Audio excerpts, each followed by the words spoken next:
Bismillahirrahmanirrahim. Assalamualaikum warahmatullahi wabarakatuh.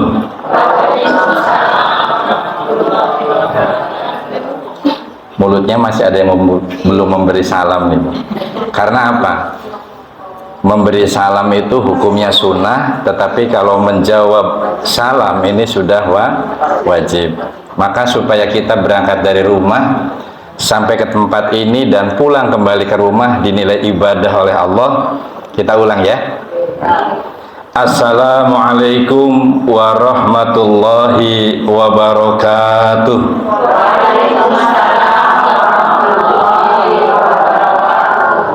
Alhamdulillah.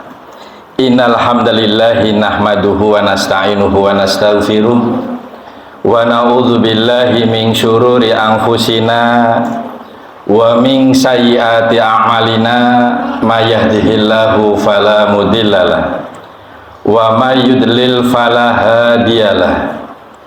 Asyhadu an la ilaha illallah wahdahu la syarikalah wa asyhadu anna Muhammadan abduhu wa rasuluh. Allahumma sholli ala Muhammad wa ala ali Muhammad kama shallaita ala Ibrahim wa ali Ibrahim wa barik ala Muhammad wa ali Muhammad kama barakta ala Ibrahim wa ali Ibrahim innaka Hamidum Majid. Amma ba'du. Pertama, yang paling utama, marilah kita senantiasa bersyukur, karena bila mana kita bersyukur kepada Allah, Allah janji akan melimpahkan nikmat yang akan lebih besar dari nikmat yang sekarang kita terima. Namun sebaliknya, Allah akan mengancam kepada orang yang kufur nikmat. Bila mana kita sering kufur nikmat, kata Allah, tunggulah azabku yang lebih menyakitkan. Ya, ini adalah janji Allah, ya. La in syakartum la azidanakum wa la in kafartum inna adzabi lasyadid. Semoga kita termasuk jadi orang-orang yang gemar bersyukur, ya. Pertama yang perlu saya sampaikan pada siang hari ini, mohon maaf barangkali tadi agak terlambat. Sejatinya kita sudah mempersiapkan diri mau berangkat pakai sepeda motor, karena menurut sejarah orang Tanjung yang mendampingi saya, ini jalannya lebih enak naik sepeda motor, tapi ternyata langit sudah begitu mendung, jadi kita tidak menduga, akhirnya berusaha membawa roda 4. Namun dengan jalan yang di Tanjung ini memang mudah-mudahan nanti ada anggota dewan yang jadi nih, ya, supaya parlemennya kuat, kemudian pemimpinnya pun harus betul-betul yang amanah, yang jujur, yang cerdas. Insya Allah ibu-ibu Aisyah, ibu-ibu Nasyiatul Aisyah itu cerdas, meskipun Muhammadiyah itu tidak berpolitik, tapi masyarakatnya cerdas dan pintar berpolitik. Paham ya Bu ya? Karena kita di masjid tidak boleh berkampanye praktis, ya. Tetapi warganya, masyarakatnya insya Allah cerdas mensikapi politik yang harus kita pilih. Yang kedua, mungkin para alim, para alimah, ya, ibu-ibu Aisyah dan mbak-mbak Nasyiatul Aisyah, pada siang hari ini yang bisa berkesempatan hadir, semoga dirahmati oleh Allah Subhanahu wa Ta'ala. Begitu juga keluarganya disehatkan, dilimpahkan rezekinya, kemudian diistiqomahkan ibadahnya. Mari sebelum kita menginjak kepada konsep sehat sakit ala Islam, perlu kiranya kita bersolawat atas Nabi, karena bersolawat atas Nabi ini adalah syariat, ya. Hanya kita membenarkan diri dalam hati kita bahwa bersolawat atas Nabi adalah sebuah akidah, sebuah perintah agama.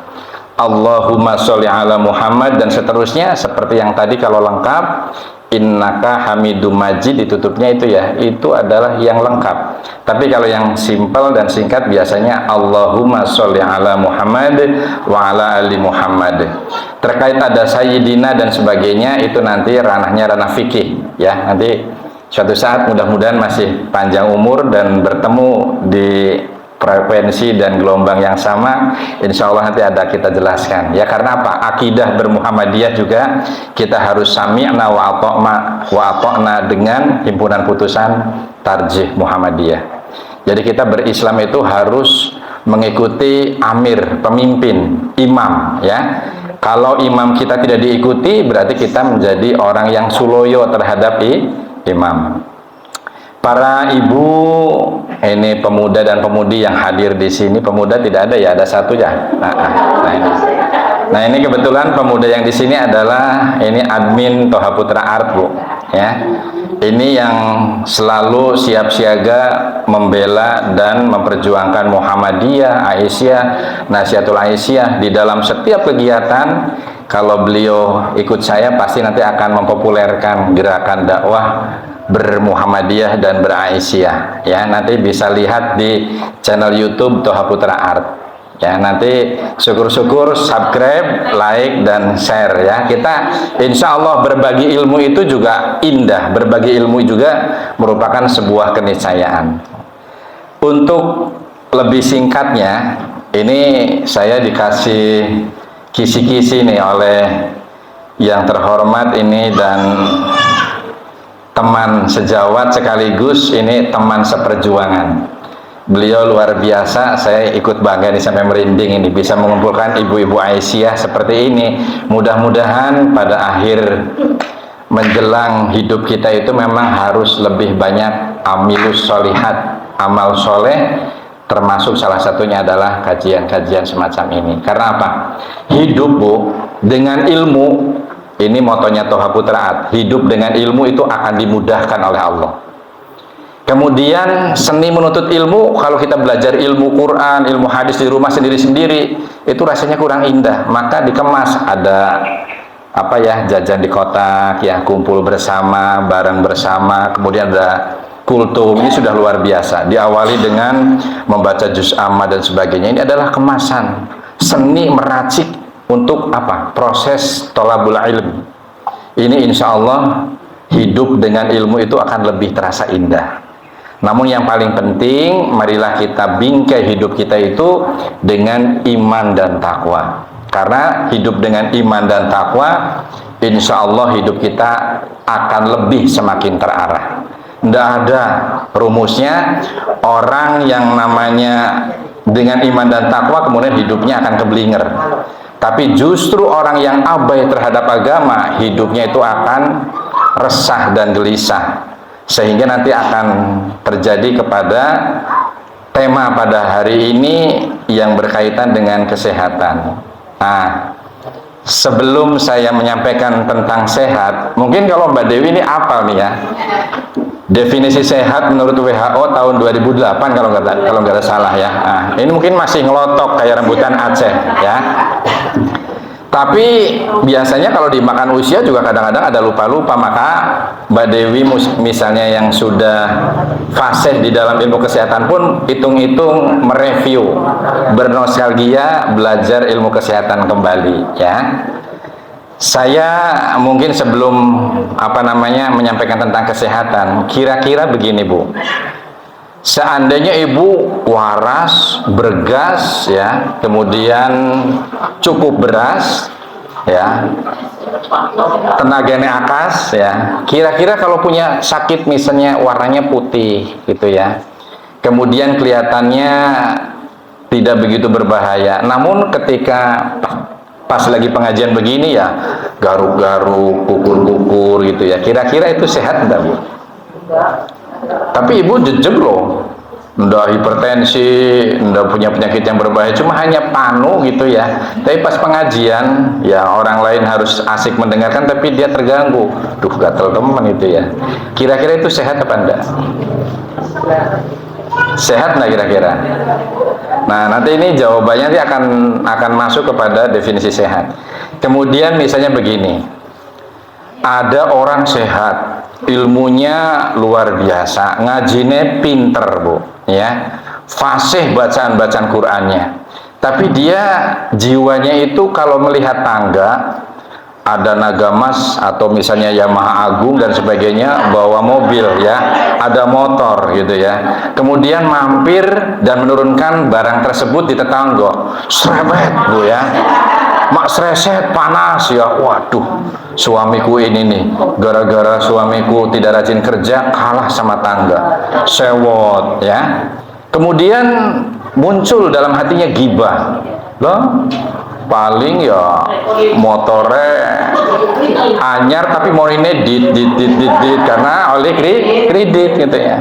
Mending saya ini ngadem-ngademin sendiri tetapi ada unsur gibah Bu ya. Saya motornya bodol tapi bunyinya cash gitu loh. Ini kira-kira sehat enggak Bu? Enggak ya. Aslinya udah pinter, udah nggak usah ngaji tentang kesehatan Mbak ini ya. Nah, ini satu lagi misalnya gini ya. Misalnya ibu dipamiti oleh bapak, ya, bapaknya mau pergi jare wong Tanjung ini ngasab Bu, ya, aku tak ngasab ya Mi gitu ya, oh nggih Pak, mudah-mudahan barokah rezekinya banyak. Tiba-tiba di jalan banyak kecucus paku, ya, yang mesti harus pulang jam 9 malam karena jaraknya jauh, tiba-tiba pulang sampai di atas jam 12 gitu ya. Begitu tuk gitu, assalamualaikum gitu ya, buka pintu Bu, tapi jawabnya karo ngosok gitu ya, tasih ngendi dong Erika gitu ya, karo kukusannya manyun ya, langkah kukusan sing bulet ya Bu ya, kukusan semuanya manyun. Kira-kira orang yang bersosial dengan suaminya saja begitu, apalagi dengan orang lain kalau punya kesalahan. Dengan suami tercintanya saja sudah tega-teganya gitu ya, sudah mengedepankan misalnya dalam pergaulan rumah tangga yang harusnya silih asa, silih asih, silih asuh, tetapi gara-gara pulang malam tidak tanya sebab akibatnya gitu ya, tiba-tiba dikasih salam boro-boro waalaikumsalam, tapi kukusan dan karongoso gitu ya. Kira-kira sehat buatan? Nah, pinter kok ya berarti ya. Nah, ada lagi contoh misalnya ya, orangnya sehat Bu, tidak punya sakit bisul, tidak punya sakit gigi ya, dia waras bergas, orang cacat begitu ya. Tapi sekarang masak nasi Bu ya, tapi besok pagi ternyata wis bingung Bu, apa sih Pak digodok ya, beras tak punya, lauk tak ada. Kira-kira sehat buatan? Pasti piran buatan sehat ya. Ya sudah, kita pamit saja ya Bu ya, udah apal ini.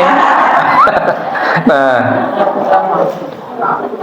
kecuali kalau kita mungkin melihat begini, ada orang bergas Bu ya, sehat waras, tapi guyu dewek, ngomong dewek, mesem-mesem gitu ya. Nah, orang ditakoni kaligane ngomong tapi orang nyambung gitu. Kira-kira sehat buatan? Nah, itu namanya orang gila ya Bu ya. Nah, padahal di dalam mensana in corpore sano itu ada pemahaman bahwa di dalam tubuh yang kuat ada juga jiwa yang sehat ya. Berarti orang yang seperti ini tubuhnya saja yang sehat tapi jiwanya sakit. Nah, akhirnya dari semua penjelasan tadi kita menarik kesimpulan, menurut WHO ini yang namanya sehat itu adalah kondisi manusia yang harmonis Bu, ini mohon dicatat ya, supaya kita bisa mengidentifikasi ini orang sehat apa orang sehat itu ya. Yang namanya sehat itu adalah kondisi yang harmonis, yang meliputi apa? Harmonis bagian jasadnya, tidak sakit, tidak meriang, tidak lara untu dan sebagainya.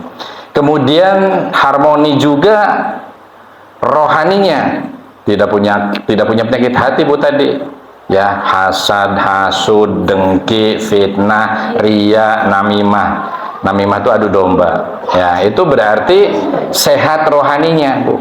Nah, bukan sekedar di situ saja Bu, jasmani harus harmonis ya, rohani juga harus harmonis. Kemudian bersosialisasi ya, sekarang kita ketemu teman ketemu kanca karena sudah kaya, sudah punya tahta, sudah punya jabatan, ya ketemu karo kanca mencep gitu ya, wah itu bukan sosialitaku, ente bukan kelasku gitu loh. Kira-kira sehat buatan?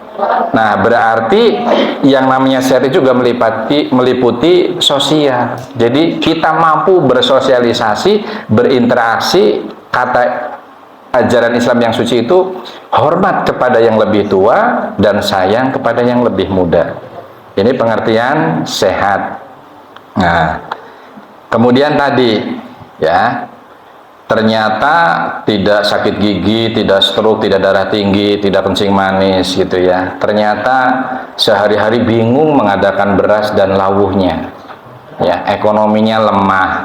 Kita tidak punya semangat untuk apa namanya? Membangun ketahanan pangan ya. Berarti ya ini tadi food estate ya. Nah, ini berarti juga kalau orang yang tidak punya ekonomi yang kuat, berarti menurut pengertian sehat itu tidak termasuk orang sehat. Pan sholat, Allahu Akbar, ya Allah Gusti, harusnya bacanya doa iftitah, Allahumma ba'id baini wa baina khotoya kelingane beras go masuk singin di mana luruh utangan karo tangga ki wis catetane wis notane wis kebak ya, karo warung kana wis akeh paning di mana ki luruh korban utangan. Nah, berarti ini adalah sebuah kenyataan bahwa sehat itu juga meliputi ekonomi. Nah, bukan hanya sekedar terbebas dari penyakit atau cacat dan kelemahan. Itu pengertiannya. Jadi simpulnya begini. Sehat itu adalah keadaan manusia yang harmonis antara jasmani, rohani, kemudian sosial, ekonomi, dan bukan hanya sekedar bebas dari penyakit atau cacat. Nah, itu namanya pengertian sehat menurut WHO. Tapi sebenarnya kalau di sini ada slide ya, saya nggak ada slide ya. Kalau saya di Masjid Abdul Aziz, ini ada Ibu Saifuddin, ini enak Bu. Jadi saya itu kalau misalnya mau pengajian biar sistematis itu ya, kemudian ada slide. Jadi sambil melihat. Kadang-kadang orang seusia kita yang sudah tidak muda lagi itu lebih mudah mencerna ilmu daripada melihat. Kadang-kadang ada yang pintar dengan cara mendengar, tapi kalau yang mendengar kadang-kadang tadi sudah penyakit misalnya budi ya, budi tahu nggak, budek dikit maksudnya gitu ya. Nah itu biasanya dengan melihat. Nah itu kalau ada itu slide itu insya Allah akan lebih ini. Nah besok mudah-mudahan safari Aisyahnya bisa di Masjid Abdul Aziz Mbak. Nanti kita kasih ke depan, nanti mungkin orang-orang sepuh terutama wanita yang menjelang menopause itu perlu ada ilmu yang diajarkan oleh agama Islam yang betul-betul harus difahami. Nanti ini mungkin secara garis besar sudah termaksud di dalam materi ini. Baik, itu tadi pengertian WHO tentang kesehatan. Nah, kalau kita memahami apa ya, Islam menurut ilmu kesehatan ini kok nggak keluar gambar Mas. Nah, tadi sehat menurut WHO. Sekarang kalau kita orang Islam, kita itu harus punya konsep yang lebih kafah, yang lebih paripurna, ya. Jadi kira-kira lengkap enggak pengertian sehat menurut ilmu Islam yang tadi disampaikan oleh WHO? Sudah sejalan enggak kira-kira? Ya.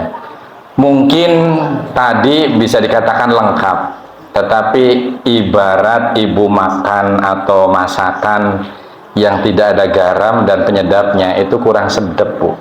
Ya, ibu masak dagingnya dipilih terbaik, ya ikan terbaik, bumbu yang terbaik. Lupa nggak dikasih garam atau penyedap rasa. Kira-kira anyep gih. Nah ini Islam disitulah yang menjadi rahmatan lil alamin dalam segala sendi kehidupan. Buktinya kita lihat. Tadi pengertiannya hampir sama, ya. Yaitu manusia itu yang memiliki keadaan yang selaras dan seimbang antara jasmani itu badan ya Bu, kemudian rohani itu ranahnya ranah hati dan pikir, kemudian sosial, ekonomi ya. Di sini ada tambahan spiritual tentang melengkapi tadi bumbu itu adalah paham Islam tentang kesehatan itu adalah tentang keyakinan-keyakinan yang berdasarkan dinul Islam. Kelihatannya sepele. Oh, ternyata bumbunya harus ada dinul Islam atau pemahaman spiritual. Contoh gampang begini misalnya. Orangnya sehat kabeh, ekonominya bagus, jasmani rohaninya bagus, bersosialisasinya wah paling ramah, paling hebat dan paling pintar bergaul. Ekonominya tidak ditawar-tawar lagi dan sudah terbukti orang yang serba punya dan serba ada. Tetapi dia tidak beragama, misalnya ateis, ya. Orang kalau tidak beragama pasti hidupnya itu tadi tanpa bingkai iman dan takwa, hidupnya tidak akan terarah. Usahanya jare wong Banjarmasin niku wal kedual ya. Jadi yang namanya riba, korupsi itu berarti masuk di dalam konsep ini, maka agama melengkapi. Jadi beribadah di dalam rangka jual beli gitu ya. Islam mengajarkan ya. Dalam surat Al-Mutaffifin, wailul lil mutaffifin. Celakalah kalian orang-orang yang apa? Curang, yang mengurangi timbangan, mengurangi meteran. Kalau mengajarkan ilmu, misalnya kiai gitu ya, menyembunyikan sebagian dan menjelaskan sebagian. Ya, anak sing diumpetaken Bu. Sehingga sekarang musim mesin politik sedang bergulir. Padahal paling ahli ibadah Bu, tapi kalau dikasih amplopnya lebih tebal dari orang pada umumnya, sudah mulai menjual akidah ya, memihak, memilih, mendukung kepada yang semestinya tidak sesuai dengan ajaran Islam. Ini yang akan merusak konsep tadi. Masakan misalnya bumbunya kakean ya, asinnya kakean, dongene cuma hanya 2 sendok dikasih setengah kilo. Ya baru ini aja langsung orang enggan untuk menikmati masakan tersebut. Nah, di sini hanya pembedanya di dalam konsep Islam ala konsep sehat menurut Islam itu terletak di dalam menempatkan spiritual atau nilai-nilai agama, nilai-nilai ilahiyah, nilai-nilai ketuhanan, yaitu dinul Islam. Kenapa harus penting menghadirkan itu? Karena sejatinya kita sebagai umat Islam harus yakin dengan seyakin-yakinnya. Kita berislam itu harus tajdidun biqalbi, meyakini dengan benar dan dengan sungguh-sungguh bahwa Islam adalah agama yang terbaik, terbenar dan paling sah di hadapan Allah. Kemudian ajaran-ajaran yang diamalkan di dalam Islam adalah ajaran terbaik yang akan merubah tatanan kehidupan, baik keluarga, bertetangga, kemudian berbangsa dan bernegara. Islam di sana menempatkan rahmatan lil alamin. Bukti dari Islam itu terbaik menurut Allah adalah innadzina indallahil Islam. Ini termaktub di dalam Quran surat Ali Imran surat ketiga, tepatnya pada ayat ke-19. Nah ini baiknya nanti ke depan ibu-ibu Aisyah menjadi perintis. Kalau ngaji itu bawa Quran, bawa buku-buku catatan. Kalau katanya sekarang buku ketinggalan zaman atau tidak praktis, bisa handphone, tapi ada aplikasi yang bisa memuat kita membuat notilen tadi seperti yang itu ya. Di notilen pengajian itu. Kemudian pada pengajian berikutnya notilen itu dibacakan kembali. Untuk apa? Untuk mengingatkan kembali supaya jangan masuk telinga kanan, bablas telinga kiri. Jadi harus rembes meresap di dalam hati sanubari. Sehingga tadi bukan hanya sekedar mengakui kebenaran Islam, banyak yang wah Islam hebat ya, banyak. Tetapi bersaksi bahwa Islam adalah agama terbaik dengan apa? Dengan bilisan, dengan menyampaikan kebenaran-kebenaran Islam, sungkanlah. Yang penting aku tahu Islam, orang susah mendawamkan, orang susah mendakwahkan ke pihak-pihak lain. Padahal tadi saya mendengar baligu ani walau ayah. Tadi ibu nggih sinten nggih? Nah, ini ibu tadi yang apa? Yang kultum itu sampaikan meskipun hanya tahu satu ayat. Tahu satu ayat saja harus menyampaikan. Ini betul-betul Islam itu kompleks, Bu. Bukan hanya membenarkan tapi sampaikan kebenaran-kebenaran Islam. Kemudian setelah itu apa? Amalun bil arham. Sama, setiap kita paham tentang kesehatan maka amalkan. Jangan sampai misalnya mentang-mentang kita punya duit, punya banyak uang gitu ya, misalnya gitu ya, kita bisa beli sound system yang terbaik, yang termahal gitu ya. Tapi wayai orang misalnya mau sholat maghrib gitu ya, di sana karaokean. Ya. Dasar kelakuan si kucing garong gitu ya. Ada orang lagi sholat, suaranya suara kucing garongnya masuk musola. Ada kucing garong masuk musola. Ada yang namanya keong racun masuk di masjid gitu ya. Apa ini orang sehat? Kan pasti apanya itu gara-gara sering ceramah, Bu. Bukan karena sering mendengar ini. Karena apa? Sering ceramah, kemudian sering mendengarkan sepintas. Kalau di masjid kita ngaji begini, fokus, Bu. Tapi kalau di mobil, saya mau tidur di dalam mobil itu kan supir yang nakal, ya. Nyetel musik. Ini dasar setan itu paling pinter. Nah, mau hafal Quran itu sulitnya setengah mati, tapi kalau menghafal lagu, dasar kucing, kelakuan si kucing itu cepet hafal, Bu. Coba aja nanti kita ngaji begini. Nanti ada wis boyoke pegel, meripate ngantuk, itu semacam-macam. Itu setan paling pinter. Maka sebaik-baik manusia adalah yang selalu berlindung kepada Allah. Ya, setiap kita mau melaksanakan kegiatan yang baik di mata Allah itu bacakan ta'awud a'udzubillahi minasyaitonirrajim bismillahirrahmanirrahim. Tapi harus betul diyakini yang seyakin-yakinnya. Nah, ini kembali tadi bumbunya sehat itu menurut ala Islam itu ada nilai-nilai agama, nilai-nilai dinul Islam yang melengkapi dari pemahaman yang tadi menurut WHO. Setitik tetapi itu sangat berpengaruh. Nah, sekarang kalau kita sudah memahami sehat, pasti orang kalau berbicara sehat nanti akan berbicara tentang sakit. Nah, sakit itu berarti terjemahnya begini. Berarti kondisi manusia yang melekat pada jasmani, kemudian pada rohani, dan sisi-sisi ketahanan ekonomi, sosialnya tidak harmonis, kemudian tidak menghadirkan nilai-nilai ilahiyah, itulah yang disebut yang berpenyakit tadi.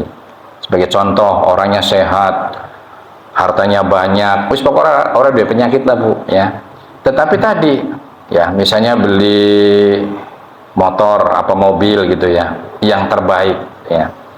Kemudian ketika lewat tengah malam, supaya misalnya kelihatan paling hebat, mobilnya paling keren gitu ya, mungkin teloletnya bis dipasang di mobilnya.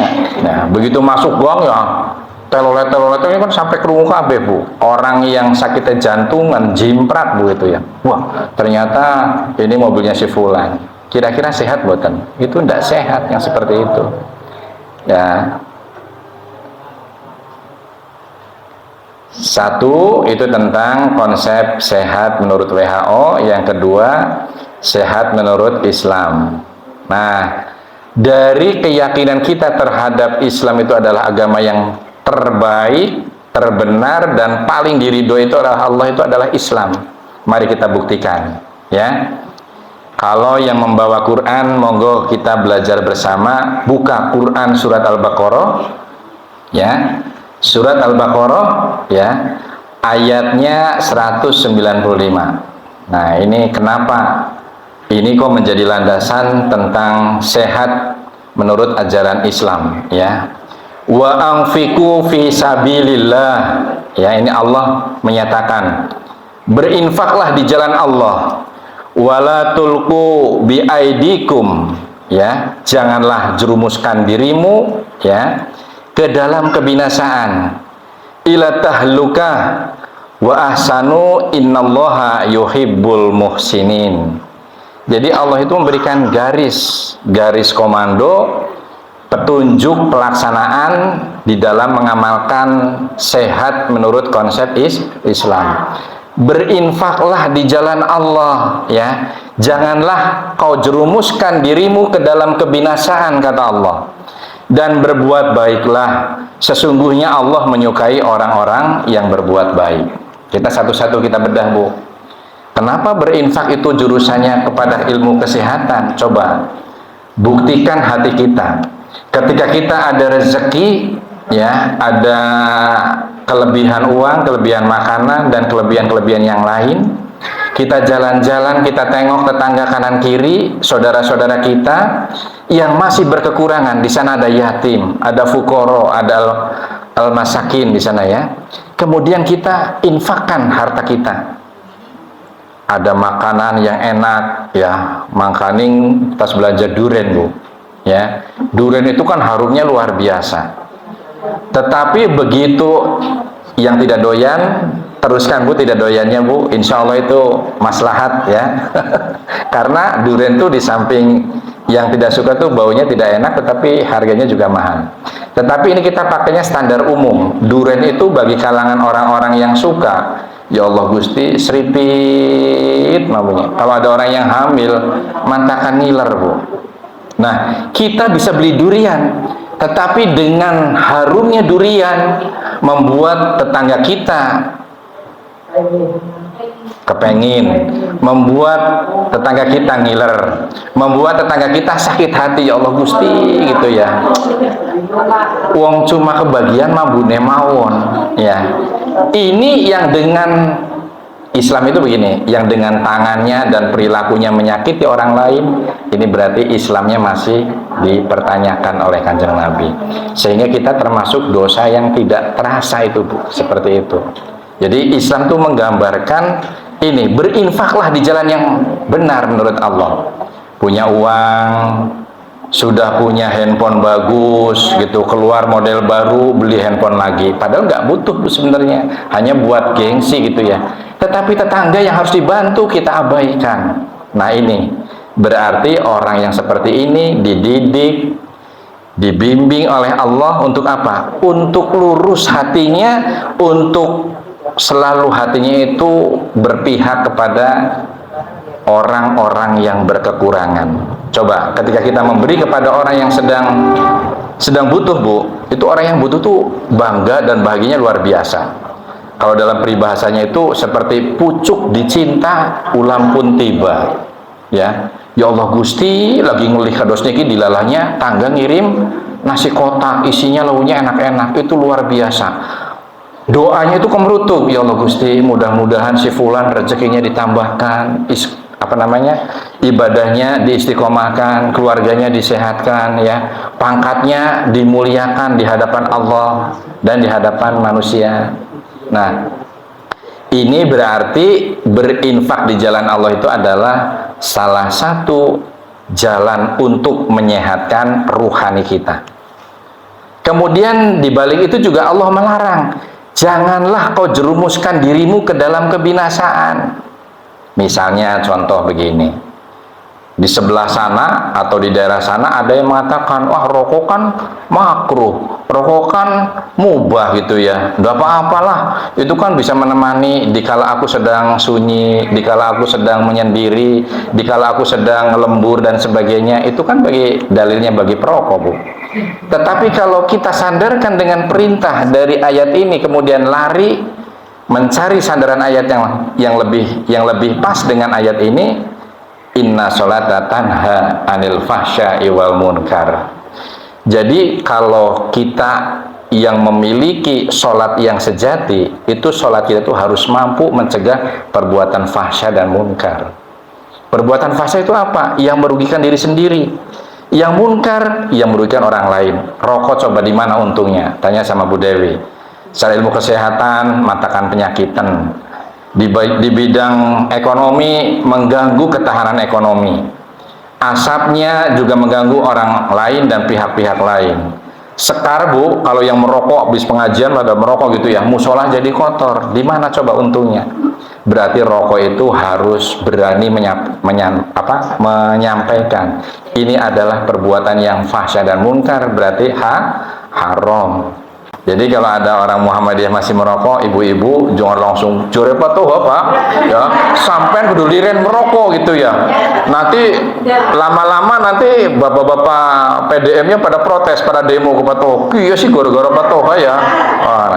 Tapi ini adalah tadi ya, sampaikan meskipun kita tahu satu ayat tadi dalilnya inna sholata tanha anil fahsya'i wal munkar. Nah, itu tadi jangan jerumuskan dirimu ke dalam kebinasaan. Dari mana tidak binasa? Binasa ekonominya, uangnya boros, ya.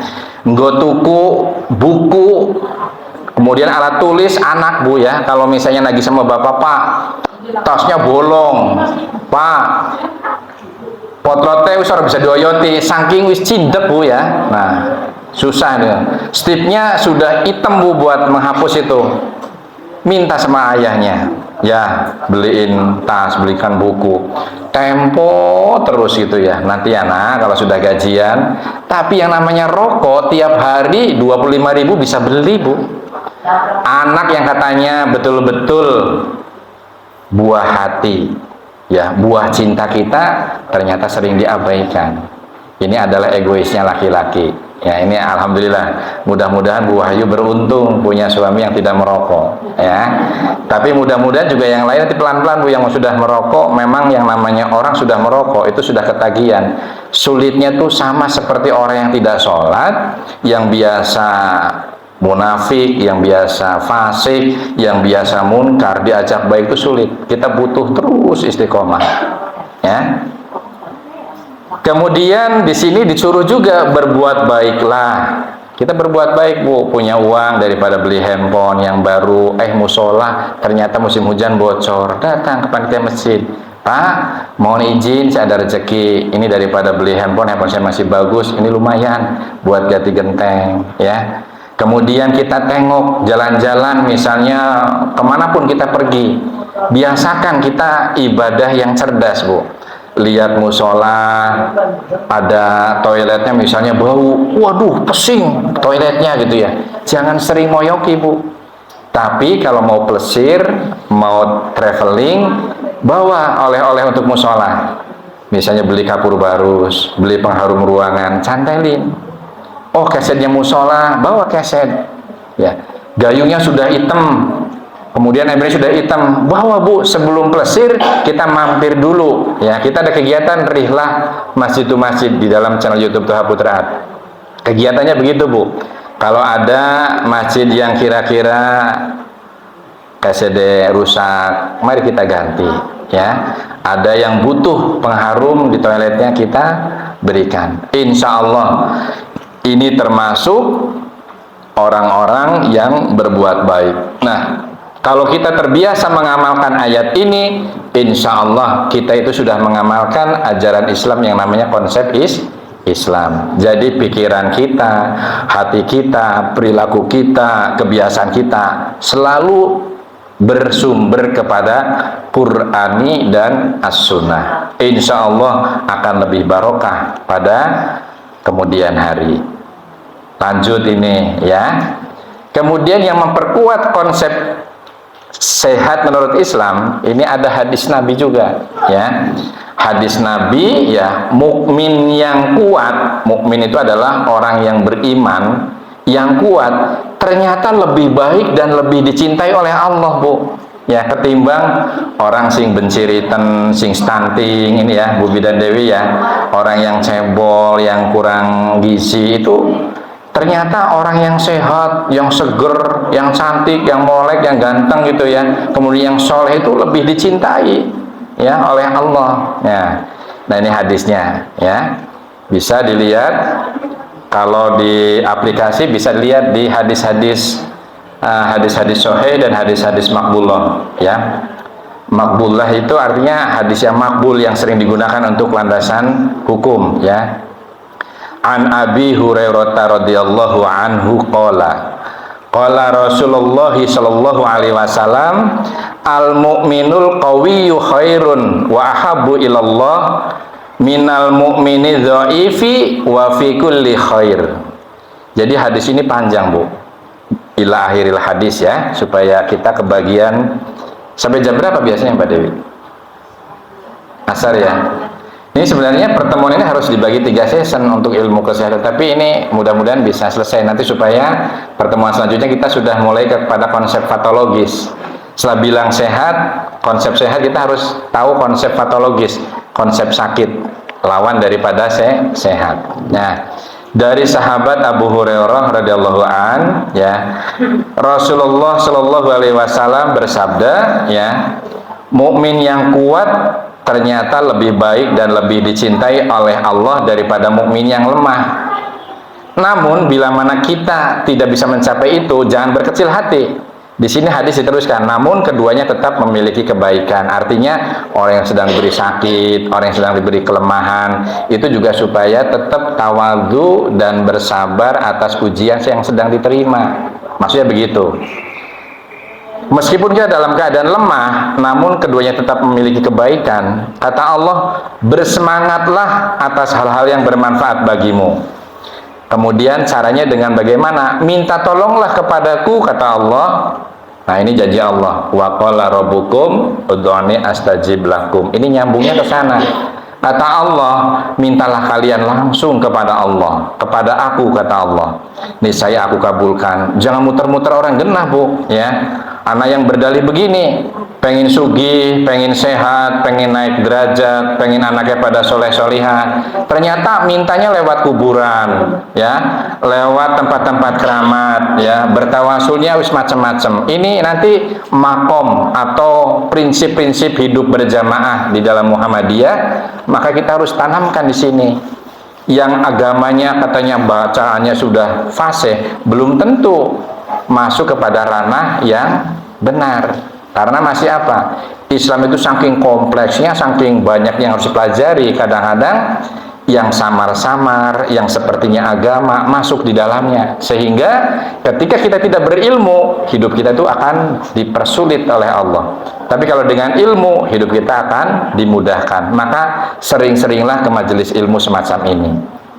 Nah, tadi suruh bersemangat ya atas hal-hal yang bermanfaat. Tadi bermanfaat gitu. Misalnya contoh gini, dalam hal makanan misalnya, Bu, ya. Nah, kita orang yang sudah kena gula darah misalnya, wis ngerti kena kencing manis, ya aja sembrono, Bu. Makan dan minumlah yang halal dan yang toyib. Meskipun halal, tapi tidak toyib terhadap penyakit kita ya, atau penderitaan kita, berarti jangan dimakan. Misalnya sing biasanya makannya 2 piring gitu ya, paling sekarang untuk wanita disendok, Bu, 3 sendok, laki-laki 5 sendok. Nah, kan orang warung haji gitu ya. Nah, itu ada rekayasa ya, modifikasi. Nasinya 3 sendok, tetapi nanti sayurnya ya timun, terong, waluh-waluhan ya, sayur-sayuran yang lain. Kemudian kentangnya diakehi, Bu, ya. Karena kentang itu yang mengenyangkan, tetapi karbohidratnya, zat kalorinya tidak sebanyak nasi. Ini namanya memodifikasi positif di bidang kesehatan. Ini pentingnya sehat ala Islam ya. Banyakin itu di situ. Masih kurang waras juga, banyakin selama minum itu, minum air putih yang banyak. Jadi belum kenyang karena dibantu dengan nasi, sehingga kita sudah merasa cukup. Nah, ini maksudnya bersemangatlah atas hal-hal yang bermanfaat bagimu.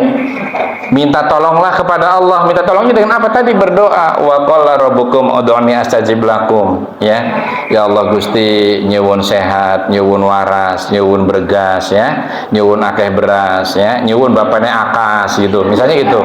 Itu harus dimintakan sama Allah ya lewat doa. Nah, ini sedikit ini biar ibu tidak digoda oleh setan, biar tidak ngantuk, maksudnya gitu, Bu, ya. Dan kata Allah, jangan kau sering merasa lemah.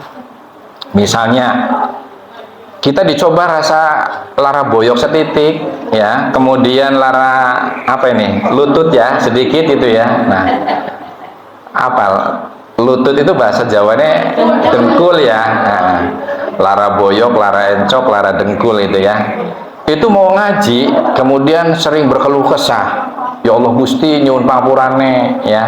Kula mboten nderek pengajian, lara boyo, lara encok, wis lara kabehan. Tapi begitu ada ada Anies Baswedan misalnya, ya ini lebih positif, mau angkat ning Kali Soga ya. Kemudian ada Inul Daratista misalnya ya, ikut kampanye di ajang politik, singarane lara boyok, lara dengkul hilang kabeh Bu. Nah ini jangan sering merasa lelah seperti ini, nggak boleh ya, karena itu akan mendatangkan penyakit Bu. Nanti Allah kabulkan sesuai dengan persangkaan. Sering mengeluh, sering resah, sering gelisah, itu harus dihilangkan. Kita harus semangat atas karunia Allah ya. Jika engkau tertimpa musibah ya, maka janganlah engkau katakan, misal gini Bu, tadi Ibu cerita ya Bu, bapaknya tadi kena musibah ya, kena musibah ya Bu, mudah-mudahan cepat sehat. Ini kata Allah, maka jangan kau katakan, jika engkau tertimpa musibah, maka jangan kau katakan seandainya gitu ya, seandainya aku lakukan demikian gitu ya. Wis sing gampang begini, tadi misalnya ada yang celaka, lah mau sih ya salahnya lewat Pantura sih jadi kesenggol bis gitu ya. Coba kalau jalannya jalan Sinung gitu ya, aman jiman gitu loh. Ini kan seandainya. Atau dalam bab jodoh gitu ya, sekarang misalnya Mbak Dewi itu jadi bidan yang populer gitu ya. Saya dulu pacarnya Bu gitu ya, saya pacarnya Dewi misalnya gitu ya, Mbak Dewi. Nah, ini misalnya ini saya ngomong ke istri saya, misalnya gini ya, ternyata kebetulan istri saya itu misalnya segalanya di bawah Mbak Dewi gitu ya. Ya Allah Gusti gitu ya, kenapa sih saya mengawini orang Tanjung ya? Nah, misalnya wis ora ayu misalnya gitu ya. Saya itu orang ayu tapi dulu cantik Bu ya. Sekarang bukan tidak cantik tapi selalu manis di hadapan suaminya. Iya. Maka saya tetap satu saja Bu. Nah ini nanti disangkanya satu, disangkanya kampanye ya. Saya tetap satu Bu. Iya, saya tetap satu karena apa? Dia ada segalanya buat aku gitu loh. Kata anak muda. Ini yang seandainya ini contoh aja. Ini mohon maaf ya Mbak Dewi, seandainya aku dulu pernah menjalin cinta sama Mbak Dewi misalnya, ternyata dapat orangnya yang tidak baik, tidak sesuai dengan ekspektasi gitu ya. Wah, ya Allah Gusti, seandainya aku dulu dengan Mbak Dewi mungkin ya, wah aku mungkin kepenak ya, mungkin cintaku mungkin semakin melekat gitu ya, mungkin begitu. Nah ini seandainya itu tidak boleh Bu ya. Misalnya gini, kita mau pengajian hujan Bu, ya Allah Gusti, seandainya hujannya nanti kan saya bisa berangkat pengajian, ini karena hujan jadi saya nggak bisa berangkat itu loh. Itu nggak boleh seperti itu. Itu ternyata termasuk syirik Bu ya. Itu mengatur Allah ya. Ini sehat itu melatih hati kita, pikiran kita, jasmani kita supaya sehat. Nah tadi masalah makan minum harus yang sehat juga supaya badan kita juga sehat. Nah kemudian karena ini banyak sekali, jadi saya ini mungkin gimana yang penting-penting dulu ya.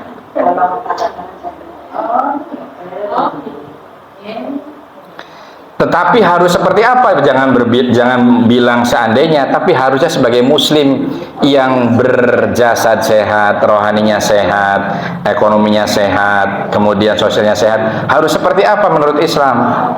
Setiap apa yang telah dikehendaki oleh Allah pasti terjadi. Harusnya begitu. Ini sudah qadarullah. Yang penting kalau sekarang sakit bisa diobati. Yang penting masih bisa kumpul. Dene sampai meninggal misalnya gitu ya. Ya Allah Gusti, sudah nasibnya. Mungkin ini adalah jalan terbaik buat beliau supaya dalam kondisi diambilnya dalam kondisi sedang berjamaah subuh. Ya, kita harus selalu berprasangka baik dengan Allah. Itulah ajaran sehat akal, sehat rohani, sehat hati ya. Nah itu karena apa ini? Kita tidak boleh mengatakan lau atau seandainya. Kalau kita sering membuka cerita lau atau seandainya, itu ternyata membuka pintu setan untuk menyimpangkan akidah kita. Ini kan dahsyat Bu. Jadi mulai sekarang jangan sering seandainya ya Bu. Seandainya mataku buta, aku mungkin lebih banyak di rumah gitu ya. Itu nggak boleh ya.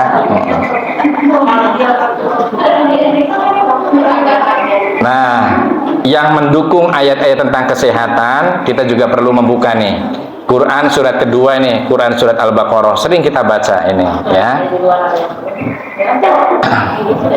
Mohon diperhatikan sejenak. Quran surat Al-Baqarah surat kedua ayat 222. Wa yas'alunaka 'anil mahid. Ya, ini berkaitan dengan kaum Hawa nih ya, kaum Ahwat ya.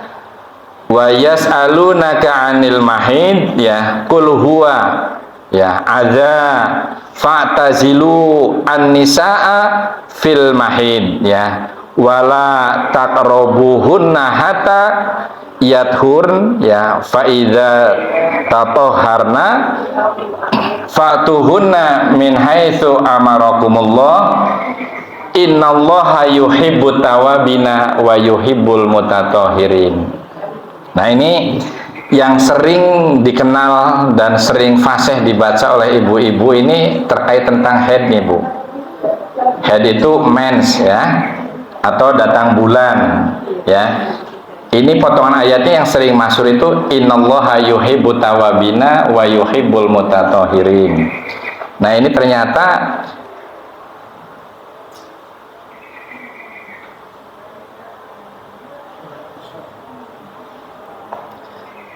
Bu, yang namanya haid itu kenapa ada hubungannya dengan kesehatan ya.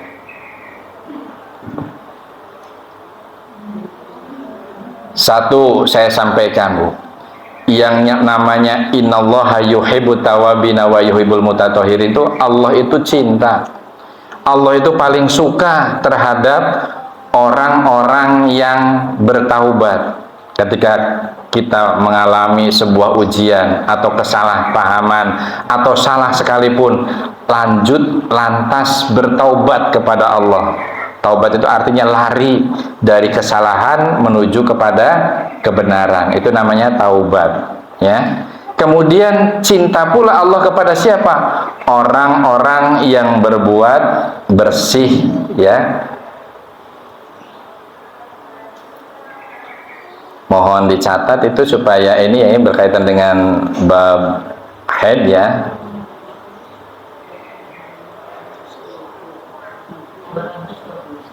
(222) Bu.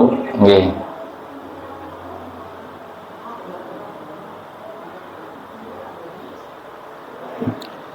Jadi ayat itu menggambarkan bertaubat itu ada hubungannya dengan kesombongan.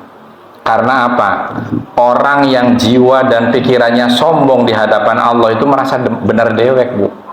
Seakan-akan diriku itu adalah orang paling baik, paling hebat ya. Apalagi ada orang yang merasa doaku adalah doa yang mustajab, yang paling didengar oleh Allah. Ada ini. Kadang-kadang biasanya kelompok-kelompok yang disebut kiai, alim ulama yang merasa dirinya doanya itu paling merasa dikabul oleh Allah. Sehingga ada kelompok kiai tapi setengah dukun tuh ya, muridnya minta, ya Allah saya lewat kiai ini minta supaya rezekinya banyak dan dagangnya supaya masyhur, laris ya. Kemudian didoakan oleh kiai. Nah, begitu setan ini mendengar Bu, mencuri dari Lauh Mahfud. Nah, ini supaya menyesatkan si pedagang dan si kiainya, setan tuh pinter. Dilalahin itu apa bahasa Indonesianya Bu? Dilalahnya ya, dilalahnya doanya itu seperti yang dikabul, padahal yang mengabul itu setan, mencuri dari Lauh Mahfud. Ini apa ya, kiai itu lagi senang supaya diunggulkan atau dialem ya. Dilalahnya doanya itu seperti dikabul. Orang yang minta doa lewat beliau itu larisnya luar biasa ya. Dagang beras pada bayi berasnya Bu ya, malah berasnya enak di sana, tapi ini paling laris Bu. Itu karena dimensi setonia, karena setan pengen menyimpangkan akidahnya si pedagang dan si kiai tadi. Ternyata langsung korpor, aku dilawan gitu ya, kata kiainya. Nah, kemudian ini si pedagangnya juga langsung semakin sesat. Akhirnya kiainya butuh semen, kirim semen, kiainya butuh kayu, kirim kayu, lagi bangunan pondok misalnya itu ya. Nah, itu akhirnya ada kiai seperti itu. Nah, tetapi hal seperti ini Ibu jangan dulu berprasangka yang sesuai dengan ajaran Islam. Kadang-kadang permintaan yang langsung diluluh dikabulkan itu kadang-kadang juga bisa menyesatkan. Ada juga yang doa kita, ya Allah Gusti, saya pengen nyalon dewan, ternyata begitu tidak jadi dia masuk ke rumah sakit jiwa. Harusnya seorang muslim harus tabah, wah ini berarti saya keberhasilannya sedang ditunda dulu oleh Allah. Jangan-jangan ketika langsung jadi, saya jadi orang yang semakin menyimpang dari ibadahnya. Jangan-jangan setelah jadi, aku malah tidak amanah terhadap rakyat yang sudah memilih aku. Nah itu harus seperti itu, Bu. Nah ini adalah asih yang ada di dalam zikir dan fikir, ya. Jadi ada yang adanya di ranah otak dan hati. Maka Islam itu mengajarkan bahwa sehat itu penting diisi di dalam komponen jasmani, rohaninya, sosialnya juga kita harus bergaul, kumpul seperti ini, ya. Sayang kepada yang lebih muda dari bawah kita, hormat kepada yang lebih atas dari kita. Itu bukan hanya umur saja. Mungkin karena dia jabatannya lebih tinggi, memimpin kita, kita harus taat sama pimpinan, ya. Meskipun umurnya mungkin tua saya gitu ya, tapi dia pimpinan saya, kita harus taat, harus hormat. Begitupun kalau kita sayang, ya. Sayang itu bukan hanya kepada yang lebih muda umurnya saja, tapi mungkin ekonominya mungkin lemah, ya, harus kita sayangi. Ilmunya lemah, kita harus berbagi ilmu dengan mereka. Nah, liren sejenak ya Bu ya. Jadi, oh gitu, gih, monggo. Nanti boleh dilanjut sedikit ya. Nanti boleh dilanjut sedikit ya. Ya. Oke, monggo. Tadi Quran surat Al-Baqarah surat kedua ayat 222. Ini sebenarnya konsep yang menjelaskan bahwa haid pada wanita itu sesuatu yang dalam tanda kutip kotor, tapi kotornya kotor dalam hal hadas, ya. Jangan disalah tafsir ini, ya. Wa yas'alunaka 'anil mahid qul huwa adang fa'tazilun nisaa fil mahid wa la taqrabuhunna hatta yadhurn, ya. Fa idza tataharna fatuhunna min haitsu amarakumullah. Nah, ini potongan ayatnya yang selanjutnya itu ini masyhur, ya. Innallaha yuhibbu tawabina wa yuhibbul mutatahhirin. Nah, supaya kita mendapatkan lengkap dari terjemahannya, ini Allah memberikan pernyataan begini. Dan mereka menanyakan kepadamu ya Muhammad tentang haid. Kenapa kok haid sampai harus dijelaskan di dalam Islam, ya? Katakanlah ini perintah Allah, mukhatabnya itu adalah Nabiullah Muhammad SAW yang nantinya harus didawamkan, harus diteruskan kepada umatnya. Itu adalah sesuatu yang kotor, ya, karena jauhilah istri pada waktu haid. Nah, ini jauhi ini di sini jangan dijauhi disingkang-singkangkan, Bu, ya. Jadi mungkin kalau zaman dulu kalau orang haid itu sama persis seperti sekarang ada istilah pisah ranjang dan sebagainya. Itu sebenarnya untuk memudahkan metode supaya bapaknya ojo sampai kepengin. Ya. Tapi kalau kekinian tidak mesti harus dijauhkan, dalam tanda kutip harus pisah ranjang, tetapi pemahamannya dan ilmunya yang harus difahami. Kita boleh berdekatan, bukan menjauhi dalam tanda kutip apa namanya, jasadnya dijauhi. Aku kudu sing adoh karo wadon itu ya, yang lagi haid, enggak. Tetapi jauhi di sini adalah jangan kau sentuh istrimu di dalam janabat. Meskipun ada ilmu dan teknologi kekinian, misalnya ini Bu Dewi kan bidan ya Bu ya, Pak, kalau head itu kan kotor, gimana kalau suaminya wis kebelet ya, kebelet daripada ke orang lain dan sebagainya, misalnya itu ya. Kan sekarang ada teknologi pakai kondom gitu ya. Nah, tetap Kalau yang namanya hukum, meskipun ada teknologi yang memfasilitasi supaya tidak kotor, tetap hukumnya haram, tidak boleh, ya. Jadi harus dijauhi, dalam tanda kutip, tidak dijamak. Tidak dijamah itu artinya tidak disetubuhi, ya. Karena itu jauhilah istri pada waktu haid. Tadi sudah dijelaskan, bukan dijauhi dalam tanda kutip tadi ya, kita harus pisah rumah, apalagi pisah ranjang dan sebagainya, itu enggak, ya. Tapi jangan disetubuhi, ya, jangan dihubungi, ya. Nah ini kalau yang mendengarkannya di luar, jangan dihubungi, di telepon nggak boleh Pak, kan jangan dihubungi gitu ya. Ya boleh, ya dihubungi gitu. Kemudian bukan hanya pada saat sedang haid saja, dan janganlah kamu dekati mereka sebelum bersuci, sebelum dinyatakan suci. Suci dari hadas itu berarti harus mandi besar. Nah ini nanti kaitan dengan sehat, itu nanti kaitan dengan bab toharoh, sama seperti ibu-ibu Aisyah di Ranting Malahayu ini ngajinya terkurikulum Bu. Kebetulan karena narasumbernya satu, jadi terus terkurikulum, jadi nyambung dari sehat, kemudian tentang patologi, tentang sakit. Nanti ini bisa dijelaskan, ya. Apabila mereka telah suci, maka bapak-bapak itu ya, atau kaum laki-laki, kaum Adam, campurilah mereka sesuai dengan ketentuan yang diperintahkan oleh Allah kepadamu. Nah ini perintah Allah suruh menyetubuhi wanita itu, hati-hati Bu. Ya ini mungkin bagi ibu-ibu yang awam mungkin dianggap sesuatu yang neko-neko, apa iya sih Pak Haji gitu ya. Jangan sampai salah masuk lubang Bu. Ya karena lubangnya tempat menyetubuhi itu berbeda dengan lubang yang lain. Ya karena ada Bu dalam ilmu gangguan kesehatan jiwa, ada laki-laki yang punya penyakit atau wanita yang punya penyakit, kalau disetubuhi lewat lubang yang semestinya itu nggak puas Bu, maka dimasukkannya ke lubang yang lain. Paham ya sampai sini ya?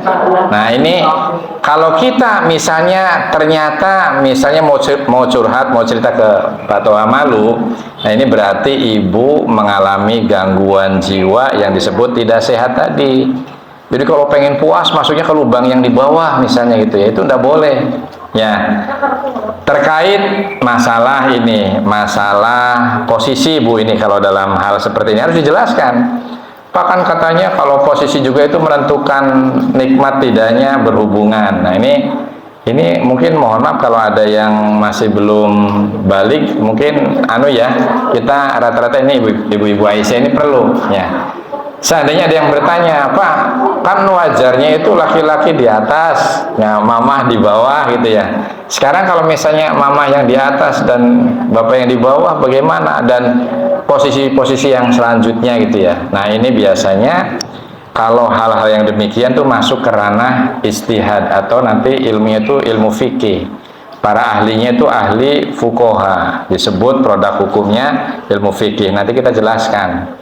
Jangan ditanyakan di sini dulu ya Bu ya. Nanti pada sesi yang akan datang insya Allah ini nyampe ya. Tetapi sebagai bocoran sedikit, bila mana misalnya ibunya sedang hamil, hamilnya mungkin sudah trimester ketiga ya, sudah blending Bu ya.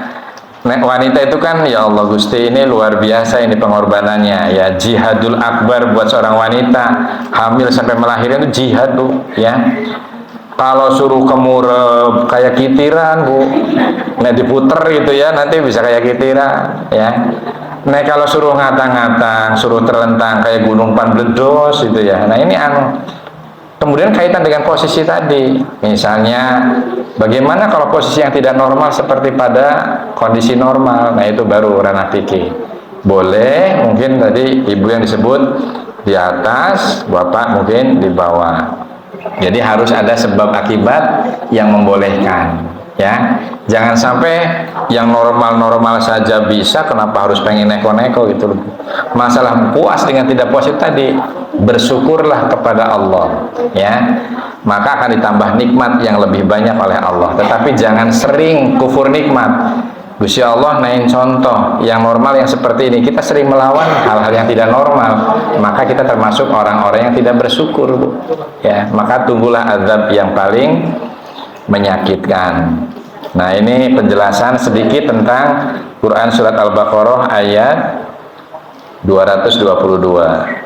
Kemudian nah ini kerusakan-kerusakan yang terjadi akibat kita tidak berbuat bersih, tidak menguasai ilmu kesehatan, pasti akan mendatangkan yang namanya bencana, yaitu yang disebut tadi patologi atau kondisi tidak normal yang disebut sakit. Ternyata Al-Quran ini sudah mengajarkan Zaharul fasadu fil bari wal bahr, ya, bima kasabat aidin nas liyudhiqahum ba'dalladzi amilu la'allahum yarji'un, kata Allah. Ya, jadi kalau kita orang yang sering melawan sesuatu yang normal, kemudian kita bertingkah laku yang neko-neko tidak sesuai dengan syariat agama, maka tampaklah kerusakan di darat dan di lautan. Itu disebabkan oleh bukan karena laknat Allah, Bu, oleh karena bukan marahnya Allah kepada kita, tetapi rusaknya itu disebabkan oleh perbuatan tangan manusia. Nih ayat ini menjelaskan. Ya. Kemudian Allah ketika memberikan ujian karena perbuatan tangan manusia yang nakal atau yang salah-salah, ya, ini sesungguhnya ada hikmah di balik itu, ya, supaya bagaimana? Supaya mereka merasakan sebagian dari akibat perbuatan mereka agar mereka kembali ke jalan yang benar. Arti kesimpulannya supaya sadar, Bu, ya, supaya eling bahwa kita itu kalau pengen sehat, ya pelajari ilmu tentang sehat dan upayakan kita selalu bertindak, berperilaku untuk memperjuangkan nilai-nilai kebersihan dan nilai-nilai perjuangan untuk memperoleh nikmat sehat. Kemudian ini ada juga, ya, kalau kita termasuk orang yang pernah berdosa, orang yang pernah salah, sehingga Allah memberikan ujian, kita diberi sakit, lantas kita harus bagaimana di hadapan Allah dan di hadapan manusia. Nah, di sini ayatnya juga jelas. Kalau kita melanggar konsep-konsep atau rambu-rambu kesehatan, maka akan menimbulkan bencana atau yang disebut dengan sakit atau patologis. Sehingga Allah masih sayang dengan sifat Rahman dan Rahimnya. Dengan apa? Ayat ini memberikan tuntunan. Lahu mu'aqibatum min baini yadayhi wa min khalfihi, ya, yahfadunahu min amrillahi. Nah, di sini potongan ayatnya tuh sering kita kenal, sering kita dengar, ya. Innallaha la yughayyiru ma biqaumin hatta yughayyiru ma bi anfusihim. Jadi Allah itu ketika melihat hambanya, melihat umat manusia yang selalu melaksanakan perbuatan salah dan dosa, pasti akan menuai bencana atau sakit kalau dalam kaitan sehat. Tetap karena sifat Rahman Rahim Allah itu, Allah memberikan solusi. Nah, di sini artinya lengkapnya ayatnya begini, ya. Baginya manusia ada malaikat-malaikat yang menyertainya secara bergiliran dari depan dan belakangnya, yang menjaganya atas perintah Allah. Sesungguhnya Allah tidak mengubah suatu keadaan kaum hingga mereka mengubah apa yang ada pada diri mereka. Nah, apabila Allah menghendaki keburukan terhadap suatu kaum, tidak ada yang dapat mampu untuk menolaknya, dan sekali-kali tidak ada pelindung bagi mereka, ya. Ini artinya begini. Jadi ayat ini memberikan pengajaran, memberikan metode bagaimana cara mengatasi masalah bila kita menghadapi sakit, ya. Innallaha la yughayyiru ma biqaumin hatta yughayyiru ma bi anfusihim. Kita diberi sakit gigi, bukan hanya sekedar diam di rumah, gerung sakit, nangis gitu ya, kemudian hanya berdoa, ya Allah Gusti minta disembuhkan dari sakit gigi, bukan itu. Tapi sakit gigi itu harus diikhtiari ya. Beda penanganan sakit gigi dengan pengobatan darah tinggi, sehingga umat Islam itu harus cerdas mencari solusi. Sakit gigi obatnya bukan pakai palugin misalnya, bukan ya, tapi mungkin nanti pakai asmet ya, asam efenamat ya, kita tanya sama Bu Bida nanti ya. Kemudian karena terjadi kropos dan radang, ada tanda-tanda bengkak, panas, demam ya, ada tanda-tanda yang disebut rubor, dolor, kalor, fungsiolesa. Rubor itu bengkak, kalor itu panas ya, dolor itu sakit, nyeri luar biasa ya. Kalor itu kan panas ya, karena ada radang itu ada panas. Ada fungsiolesa, wong sakit gigi karena bengkak, ngomongnya sih biasanya ngomong R bisa jadi L ya. Itu ada gangguan fungsi. Caranya bagaimana? Kita berobat kepada ahlinya. Jangan sakit gigi, berobatnya ke dukun misalnya. Atau sebaliknya, dukun memproklamirkan diri katanya mampu mengobati sakit gigi, nanti akan cilaka semuanya. Nah ini, innallaha la yughayyiru ma biqaumin hatta yughayyiru ma bi anfusihim. Jadi Allah tidak akan merubah nasib kaum atau manusia apabila manusia atau kaum tersebut tidak mampu merubah nasibnya sendiri. Orang sakit berarti datangnya ke para ahlinya, ada Bu Bidan, ada Pak Mantri, Bu Dokter dan sebagainya. Orang pengen pinter ya harus belajar, pengen fase harus ngaji seperti ini, pengen pinter harus sekolah, harus kuliah. Pengen sugih Bu, bangun pagi setelah sholat subuh banyak berdoa, kemudian langsung bekerja yang giat dan istiqomah ya. Jangan jam 11 baru bangun jadi bangsawan, bangsane tangi awan gitu ya, itu bukan itu. Tetapi harus betul-betul proses dilalui. Dagang harus jujur ya, jadi petani jangan mencuri perbatasan tanah orang lain. Jadi penjabat jangan makan aspal, jangan makan semen, jangan makan balok, tapi jujur ya dengan apa yang diamanahkan kepada dirinya. Ini yang membuat nanti hati kita, pikir kita, jasad kita, kemudian ekonomi kita jadi sehat dan barokah. Jangan salahkan Bu, misalnya orang-orang berdasi tetapi hidupnya persis seperti pencuri, bahkan lebih kejam ya. Bantuan sosial, dana sosial dikorupsi Bu ya zaman sekarang. Nanti belum sampai di akhirat, anaknya badung, bengal ya, sering melakukan penyimpangan ya. Kemudian anak-anaknya merepotkan hidup orang tua. Itu pasti di dunia saja sudah menuai dari hasil yang haram-haram. Nah, inilah yang dikatakan konsep sehat sakit menurut Islam ya. Jadi belum sampai di akhirat kita sudah menuai hasil dari perbuatan dosa. Maka sekali lagi ini pesan dari Mas admin channel YouTube Doha Putraat, hiduplah dengan ilmu ya, karena hidup dengan ilmu akan dimudahkan oleh Allah. Hiduplah selalu berdampingan ya dengan seni, karena hidup berdampingan dengan seni itu akan lebih terasa indah Bu ya.